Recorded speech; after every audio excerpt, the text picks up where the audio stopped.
এই আসিয়া ইস্যু আমরা ভুলে যাব, বেশি দিন সময় লাগবে না, 1 মাস 2 মাস হাইয়েস্ট 3 মাস। এর আগেও বহু ইস্যু আমরা এসেছে ভুলে গেছি, একটার পর একটা এসেছে, একটার পর একটা ভুলে গেছি আমরা, এবং যাবো ভবিষ্যৎ। লিখে নেন আপনারা, এই বাচ্চার কথা কেউ মনে রাখবে না, এই বাচ্চাটার কথা কেউ মনে রাখবে না। 3 মাস পরে, 6 মাস পরে, 1 বছর পরে আরো নতুন ইস্যু আসবে, আরো নতুন পাপ হবে, আরো বড় বড় ঘটনা ঘটবে। এরপরে মানুষ এই বাচ্চাটাকে ভুলে যাবে। এই বাচ্চাটা কি তার মৃত্যু যন্ত্রণা ভুলতে পারবে? তার সম্মানহানি ভুলতে পারবে? তার পিতামাতাকে ভুলতে পারবে? এখন প্রশ্ন হচ্ছে, তার পিতাকেও যদি আমরা জিজ্ঞাসা করি, ইসলামে রেপের শাস্তি হচ্ছে মৃত্যুদণ্ড, আর ব্যভিচারের শাস্তি হচ্ছে অর্ধেক কোমর পর্যন্ত পুঁতে পাথর নিক্ষেপ করে হত্যা করা। এবং বিবাহিত ব্যক্তি হলে এই শাস্তি, অবিবাহিত হলে 100 বেত্রাঘাত, 1 বছরের নির্বাসন এবং সমাজ থেকে বয়কট করা। আর ধর্ষণ হলে সরাসরি মৃত্যুদণ্ড। 3 মাস সময় লাগার কথা না, 3 দিনের মধ্যেই করা সম্ভব। এটা শরিয়া আইন, এটা আল্লাহ রাব্বুল আলামিনের শরিয়া বিধান। এখন তারাও কি এটাতে রাজি হবে? যারা শোক প্রকাশ করছেন তারা কি এই বিধানটা কার্যকর করতে রাজি হবেন? ধর্ষককে সবার সামনে প্রকাশ্যে মৃত্যুদণ্ড দেওয়া হোক, শরিয়া আইন কার্যকর করা হোক? রাজি হবেন না। কারণ আপনারা বলবেন এটা করতে গেলে বাংলাদেশ নাকি মৌলবাদী রাষ্ট্র হয়ে যাবে। তো সমস্যার গোড়ায় আপনারা যেতে চান না, ডালপালা নিয়ে নাড়াচাড়া করেন। জেনা ফ্রি মিক্সিংটাকে উন্মুক্ত করে দেওয়া হলো, ছেলে মেয়ের অবাধ বিচরণটাকে উন্মুক্ত করে দেওয়া হচ্ছে। একটা চরম ক্ষুধার্ত মানুষদের সামনে যদি আপনি খাবারকে উন্মুক্ত করে রাখেন, এরপরে যদি কেউ জোর করে খাবার খেয়েও ফেলে, শুধু কি আপনি খাদকের দোষ দিবেন? পুরো সিস্টেমটাই দায়ী, পুরো সিস্টেমটাই দায়ী এখানে।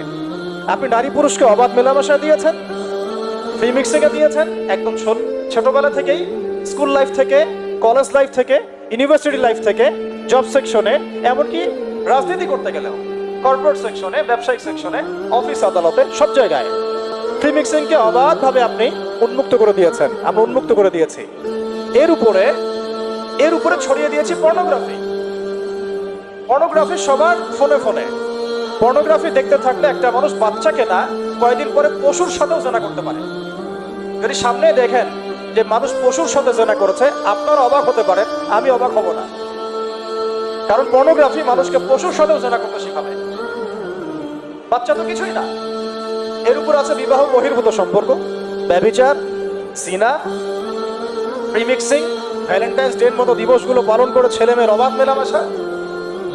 আর এই জেনাগুলোকে আমরা বলছি গাছে আসার গল্প, যেখানে ওর উপরে 100 বেত্রাঘাতের শাস্তি অলরেডি মজুদ হয়ে গেছে। আর কতগুলো যে জেনা হয়েছে এটা তো আল্লাহ পাক ভালো জানেন। একটা দুইটা তো করে নাই, একটার পর একটা চেঞ্জ করেছে। বিবাহিত ব্যক্তি পর্যন্ত অন্যের স্ত্রীর সাথে জেনা করেছে। আর এটা তো ধর্ম তো অনেক বড় বিষয়, ধর্ম তো অনেক বড় বিষয়। এটা তো একটা মানবতা বিরোধী অপরাধ, এটা তো একটা মানবতা বিরোধী অপরাধ। এখন সমস্যা কি এককেন্দ্রিক? এটা বহুমুখী সমস্যা। মিক্সিং রেখেছেন, পর্ন চালু করে দিয়েছেন, এবং সবচেয়ে বড় কথা, এর শরঈ বিচারটুকু নিশ্চিত হচ্ছে না। তাহলে সমাজের মধ্যে এগুলো কমবে না বাড়বে? সিম্পল, সমাজের মধ্যে এগুলো বাড়বে। 6টা কাজ করেন, ইনশাআল্লাহ তাআলা কমে যাবে। প্রথমত শরঈ পর্দা নিশ্চিত করেন, দ্বিতীয়ত ফ্রি মিক্সিং বন্ধ করে দেন, তৃতীয়ত আপনারা জেনার শাস্তি চালু করেন, চতুর্থত সমকামিতা বন্ধ করেন, এলজিবিটি বন্ধ করেন, পঞ্চমত ব্যভিচারের যে রজম শাস্তি চালু করেন, শরঈ বিধান চালু করেন, পর্ন সাইটগুলোকে বন্ধ করে দেন, এবং সমাজের তাকওয়া, নৈতিকতা শিক্ষাটাকে বাড়িয়ে দেন। দেখেন সমাজে জেনা কমে না বাড়ে। কিন্তু কেউ এই সমস্যার গোড়ায় যাবে না। একটা ইস্যু আসবে, একটা ইস্যু যাবে। আজকে আপনার বোন তো কালকে আমার বোন, কালকে অমুকের বোন, কালকে তার মেয়ে, নিজের ঘর পর্যন্ত চলে আসছে। আর কয়টা রিপোর্টই বা আমাদের সমাজের সামনে আসে? যে কয়েকটা রিপোর্ট সামনে এসেছে, এগুলো 50%ও না। বহু মেয়ে এগুলো বলতেও পারে না লজ্জায়। আর আমি তো ওইসব মেয়েদের ব্যাপারে কথা বলা ছেড়ে দিয়েছি, যারা স্বেচ্ছায় নিজের ইজ্জতকে বিলিয়ে দেন। তাদেরকে আমি আমার বোন পরিচয় দিতে লজ্জা বোধ করি। সমাজ থেকে গায়রত, ব্যক্তিত্ব, পর্দা, শালীনতা, হিজাব এগুলো উঠিয়ে দেওয়া হয়েছে। আপনারা কি দ্বীনি অঙ্গনের তসলিমা নাসরিন হতে চান নাকি? তারা কি দ্বীনি অঙ্গনের তসলিমা নাসরিন হতে চান? কেন আপনি একটা ছেলের সাথে হারাম সম্পর্কে জড়াবেন? কেন প্রেম করতে যাবেন? কেন আপনি তার সাথে বাইকে করে ঘুরতে যাবেন? কেন আপনি আপনার বন্ধুদের সাথে প্রিমিক্সিংয়ে ঘুরতে চলে গেলেন? 3 দিনের রাস্তা, 7 দিনের রাস্তা, 10 দিনের রাস্তা, অথচ আপনার উপর হজও ফরজ না মাহারাম ছাড়া। না আপনি পর্দা মানছেন, না মাহারাম মানছেন, আর সমাজে না আছে ইসলামী শরিয়া আইন অনুযায়ী বিচার, আর না আছে পর্ন বন্ধের উদ্যোগ, আর না আছে ফ্রিমেসিং বন্ধের উদ্যোগ। তো আপনার ইজ্জত চলে গেলে কে ফিরাই দেবে আপনাকে? আমি তো আপনার ভালোর জন্যই কথা বলছি। সমস্যা হচ্ছে আমরা সমস্যার গোড়ায় যেতে চাচ্ছি না।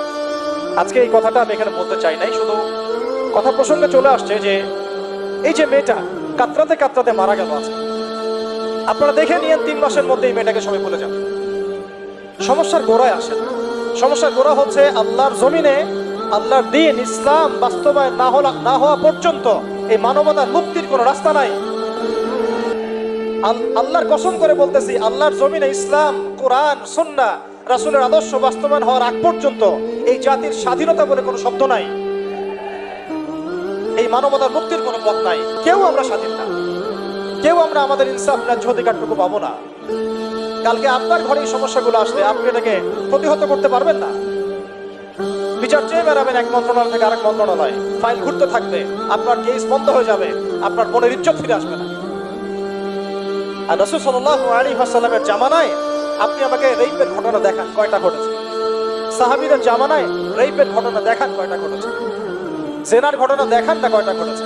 ব্যভিচার কয়টা ঘটেছে? চুরি বা কয়টা হয়েছে? ধর্ষণ কয়টা হয়েছে? ডাকাতি কয়টা হয়েছে? একটা দুইটা রেয়ার আপনি ঘটনা দেখাতে পারবেন। এবং যখন সেই ঘটনা ঘটেছে ইনস্ট্যান্ট দেন এন্ড দেন নবী সাল্লাল্লাহু আলাইহি ওয়াসাল্লাম শরীয়ত আইন বাস্তবায়ন করেছেন। তিনি শুধু মানুষকে তাকওয়ার ওয়াজ নসিহত করেন নাই, বরং আল্লাহর আইনও বাস্তবায়ন করেছেন। এই দুইটা সমানুপাতিকভাবে চলতে হবে সমাজের মধ্যে। শুধু তাকওয়ার ওয়াজ করেই সব বন্ধ করা যাবে না, আইনও বাস্তবায়ন করতে হবে। তখন দেখবেন সমাজ সমান্তরালভাবে চলবে, একটা আলোকিত সমাজ বিনির্মাণের দিকে আমরা হাঁটতে পারবো ইনশাআল্লাহ।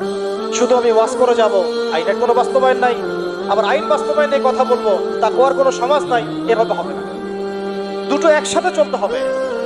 আমরা দুটো থেকেই সমাজকে বিচ্ছিন্ন করে ফেলছি।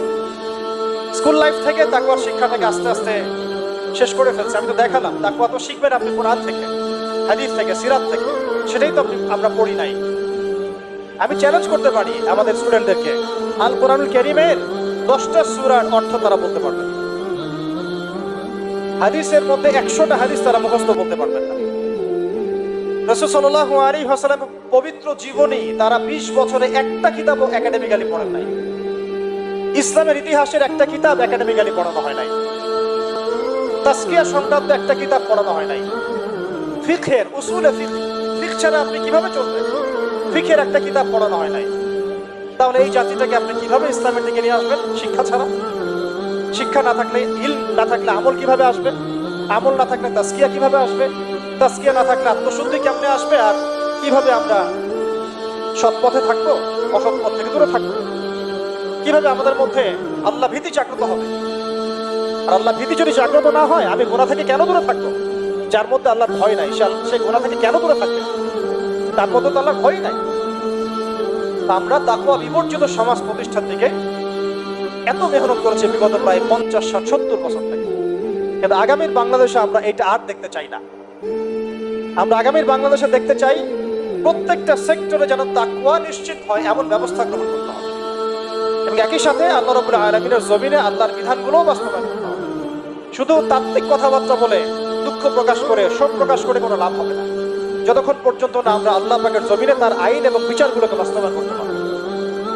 আর আল্লাহর কসম করে বলছি, আল্লাহর জমিনে আল্লাহর বিধান বাস্তবায়ন হলে সমাজে পাপের হার তো কমে আসবেই। সমাজে পাপের হার তো কমে আসবেই আসবে। কোনো কাফের, মুশরিক, মুরতাদ জনগোষ্ঠী আমাদের দিকে চোখ তুলে তাকাতে পারবে না ইনশাআল্লাহ। আমাদেরকে দাসত্ব শৃঙ্খলে আবদ্ধ করতে পারবে না ইনশাআল্লাহ। সব কথার শেষ কথা ভাই, যে আমরা দুনিয়াতে এসেছি লিমিটেড টাইমে। এই সময়টুকুতে যদি আমরা হেলায় ফেলায় দুনিয়ার জীবনটাকে নষ্ট করি, আমাদের দিনটাকে ঠাট্টা ছলে গ্রহণ করি, কোরআনকে মূল্যায়ন না করি, হাদিসকে মূল্যায়ন না করি, আল্লাহর এই সুযোগগুলো, রমাদান, এই কোরআন, এই তারাবি, এই তাহাজ্জুদ, এই সাদাকা, এই তাকওয়া, এগুলোকে মূল্যায়ন না করি, তাহলে ক্ষতিগ্রস্ত আমরা হব, আর কেউ হবে।